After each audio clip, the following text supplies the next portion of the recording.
People talk about it all the time, the ultimate human race, and I've never experienced it.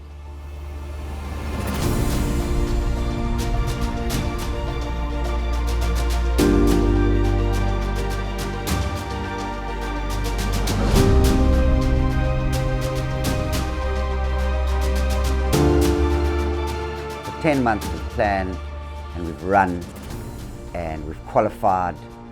When I tell people that Grant's going to suffer in this chair tomorrow, they go, but why? He's just going to be sitting.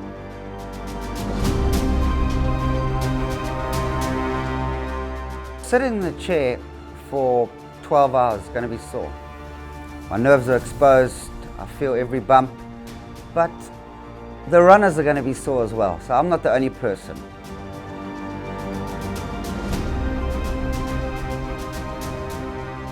Last year at the Comrades, I saw a young lady from Cape Town, Kaylee Mycroft, being pushed in one of these vehicles, and I just said to myself, wow, I've got to speak to Grant, this is what we've got to do. So, and that's how the whole thing started. Comrades being one of Grant's bucket list, I think Kazi opened that up for Grant, and I don't think he would have gone on this journey if it wasn't for him. This is real friendship, and it's a story of such incredible sacrifice. The joy that I know Grant will really feel brings me a lot of joy. So knowing that he's going to be looking around and the attention, and for a minute maybe or two the MS is gone because he's going to be so caught up in it. And that's often what I say to him, if I could just take the MS away from you just for a day or two, just so that you could have a break. And I think maybe tomorrow during the race he's going to forget about the MS. Grant has just got such an incredibly positive outlook, and the pain he lives in, not many people even know that he lives in pain. He looks well. You know, MS is not a disease that you look ill, but it's hard, so I see the reality of it. When you wake up and you've got flu, and your body's sore, and you're aching, you're hot, and you don't want to get out of bed, that's how you wake up with MS on a good day. The bad days are terrible, but you don't feel bad all day. You know, you get better, you see friends, you forget about that when you're having a nice chat and coffee. But by about 11 o'clock, 12 o'clock in the morning and lunchtime, I get tired. I'm lucky because my wife and my family and my friends, they're patient with me. It could have eaten him up a long time ago, and there was a time where it did eat him up. He just regressed so badly into a very dark hole. I mean, Grant was bedridden 3 years ago. Grant was not functional 3 years ago. And it was scary for me. I was still going to get the kids to school, I was still going to make a lunchbox, and I still got to put dinner on the table. And I'd come home and he really was in a very, very, very bad space. Grant we see today is somebody completely different. For 10 years I never asked for help. I ask for help now. Not too proud to ask for help. And I say that to any MS person or anyone suffering with a disability, ask. People will help. It's been 11 years, and I think the last 2 years he's been the most outspoken about. He's sharing a lot more, which is great, and I think that's his way to vent or to get out of his system what he's going through. Most people I've spoken to don't even know what it is, and those that do know about it don't think it's as severe as it is. So I'd like people to understand what a debilitating and degenerative disease it actually is. But on the flip side, like any disease, I think what Grant shows is that even with a disease like that, you can lead a semi-normal life and you can put on a brave face. The platform has been set now, and I think he will grow this platform so that other people, you know, that they don't feel alone, they don't feel like they're isolated, they don't feel that this, once they've got MS, that's the end of the world. I think you couldn't have a better spokesperson who could objectively describe what it's all about. What Grant's done for MS in our little bubble of Durban is huge. The awareness is fantastic.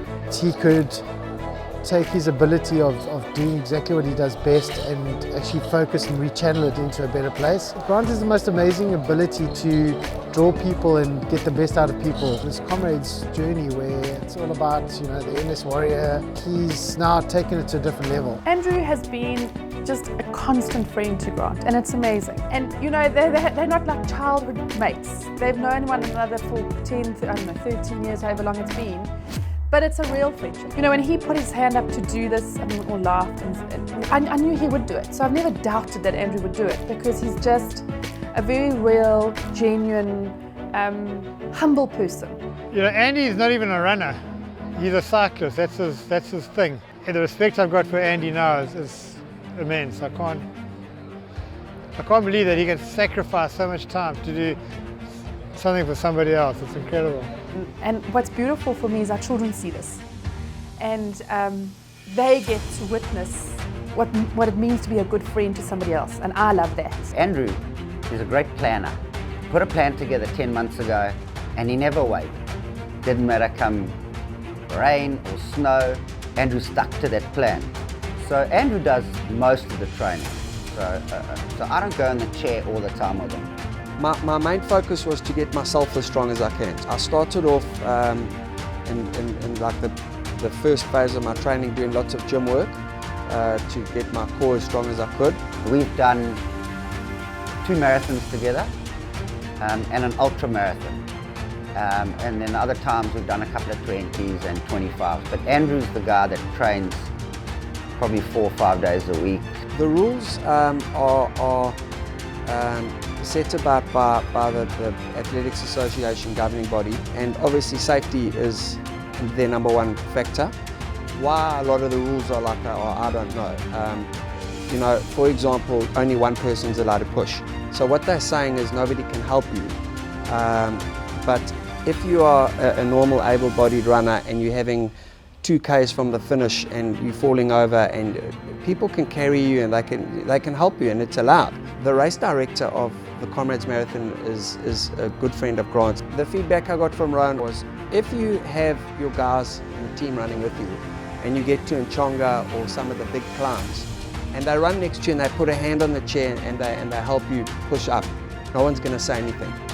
And we just pushed through, We stuck together. It was a really awesome experience. Andrew is hugely strong. He was a powerhouse. The guys were always there, on the hills where we needed to work hard. It was comforting to know that the guys that are running with us can help me on the hills. Grant messaged me last year. He said, "Do you want to be on my team?" I couldn't say no, didn't want to say no. I've run 6 Comrades myself. Then I heard about Grant's story. I said to him, I'm in. Once you've done it, you kind of always in 2 minds whether you want to do it again, because it was such a mammoth task. But how you with Grant phoning me up and just like, Cole, would I run it? It was a no-brainer. I'm the team director. I'm going to drive the guys up 2 o'clock in the morning, just been organising buses and whatever else we can to keep the system together. So the expectation for this epic race of 91 kilometers that I've never done before is to help him achieve his dream of finishing the Comrades. So it's not really about me or about the guys, it's about pushing him over the finish line. When you're feeling sore, you know that everyone else around you is feeling sore. So I'm not going to complain, because they're not there. Predominantly they're there for a medal for me. It was all for Grant, So in your own mind, you're going through troubles and quiet moments where it's a battle, and if you were on your own and running your own race, you might just walk and not worry about where things turn. And that you can do when you're on your own, but we needed to stay with Grant, and that was the focus of the day. What did Grant say? He knows how the Springboks feel when they run out. Comrades is always an exceptional day for every man and woman to feel like a rock star or a superstar, because Comrades is that. We got to the finish line and we stopped and celebrated for a couple of minutes before we crossed the line. Who cares if we did 11:12 or 11:17, and the last couple of Ks we walked and just soaked up the atmosphere, and just every Comrade I've done is like, just get across the line as soon as you can. We could have probably got a bronze, but it was about something completely unique in that it was about a medal for Grant, and I mean even our celebration at the finish was before the finish line, and it wasn't about how long that took. It could have taken another 20 minutes for all we cared. I think the celebration that we were at the finish line was more important than the fact that we needed to cross the finish line. I'm proud that that's my husband. That's my guy, and yeah, I love doing this with him. I love doing life with him. So to see him doing something so great and to know that he's just absolutely loving it is just an incredible feeling. So if I do the list, it's just MS. I've got so many good things going for me. I married the right girl. If I had my life again, I'd marry Duty again in a heartbeat. I've got 2 magnificent children, and our relationship and our family's amazing. I've got the most magnificent friends. I kind of think to myself, I must have done something right in my life. I must have, because this overwhelming support and love and encouragement from people, I must have done something right. I'm lucky. So I've only got MS. It's okay.